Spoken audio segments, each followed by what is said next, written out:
Next guest says clients are beginning to fret over what the Federal Reserve might be inclined to do with rates, given this is a presidential election year. For those details, I want to bring in Libby Cantrill. She's the head of U.S. public policy at PIMCO. We've talked about this, or at least the prospect that the Fed could get into sort of a unique place as you get closer to the presidential election, and I imagine that's where you're going with this. Yes, that's what probably our number one question from our clients is, will the election cycle inform what the Fed does, particularly as we get closer to the November election? Inform or influence? I mean, well, it's semantics at this point. So,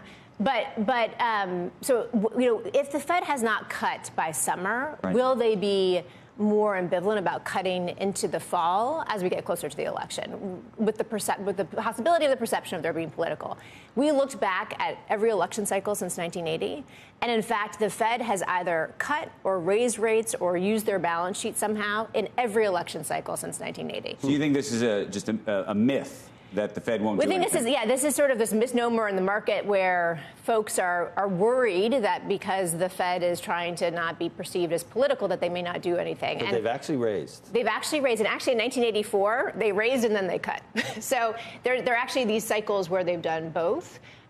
So again, I mean, our view has been that you kind of have to take the Fed at their word, that they are going to be data oriented. And even if that data suggests that they do cut closer to the election, that they are going to be willing to do so, at least if, history is any indication. You spend an enormous amount of time traveling around the world, speaking to your investors in Asia, the Middle East, and elsewhere.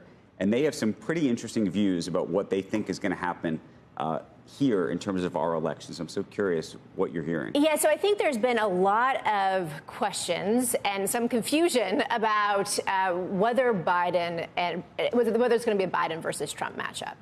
And some of our clients... This is the international community trying to come to you saying, give us... And now maybe they're projecting their hopes and dreams that it may not be just a rematch. But, we've been saying this, we've been very consistent for the last few months, that it will be a Biden versus Trump rematch. There is going to be no sort of parachuting some new candidate at the convention in August.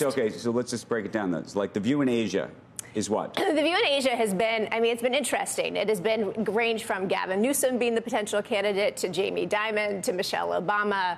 And again, some of this is just process that actually this really cannot happen. But there are still these sort of rumors in the marketplace out there that the Middle East, I assume, has a very different view of the world. I think they're pretty realistic that it is going to be a Biden versus Trump rematch. And which side? What's the outcome that they want? They have not. They have not indicated. I think they're just more interested in the analysis of what could happen under each scenario. And what is your analysis of what happens in each scenario? So, a lot, and this is a little bit where people's eyes glaze over, but a lot of it actually depends on the composition of Congress as well. So, of course, everyone's focused on who's in the White House. And as it relates to international policy, that really matters.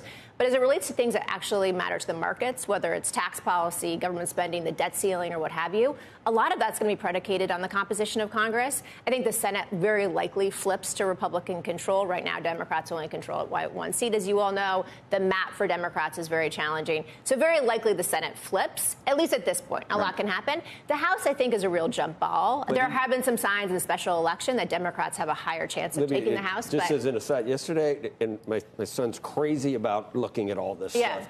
He said something Kathy Hochul did in terms of gerrymandering, that it was beneficial not to Democrats. She only did two seats that. Yeah. So what he's probably referring to, right? So the Republicans could keep the House. He said because of that. Through New York, learning things from him. So what he's talking about is a bipartisan commission had presented the new map, the new congressional map here in New York.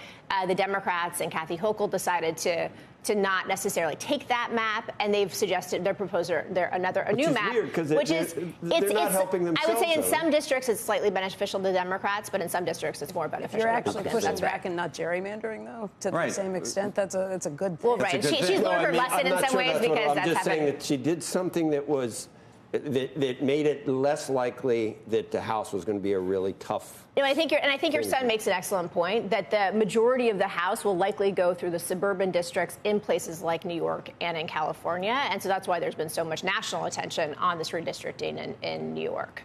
But it is going to be, again, the special elections have maybe previewed that Democrats are outperforming their sort of partisan baseline, not to extrapolate too much. 2022. Yeah, okay, exactly. Let me ask you a different question. I imagine under a Biden administration, the economic policies we kind of know relative Yes. status quo. Yes. I think we generally know what former President Trump's policies would be if you think that he would try to do a lot of the things that he wanted to do then that maybe he didn't get to. But what do you think he would be trying to do that would be different? Yeah, no, in some ways, this is actually a very predictable election cycle. Like, there's not that much uncertainty because we know these two gentlemen, we know their policies. And I think that maybe it's just a question of degrees for President Trump and who he decides to have in his cabinet.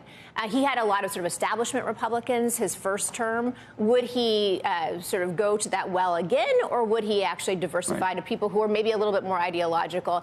I think one thing that from our international client perspective, the big unknown is how does he use these tariffs? I mean, we know that he likes tariffs. We know that he has a lot of unilateral authority of tariffs. Congress really doesn't have a check on the president's authority there. So how extreme does he actually go to a 60% tariff on Chinese imports? But for instance.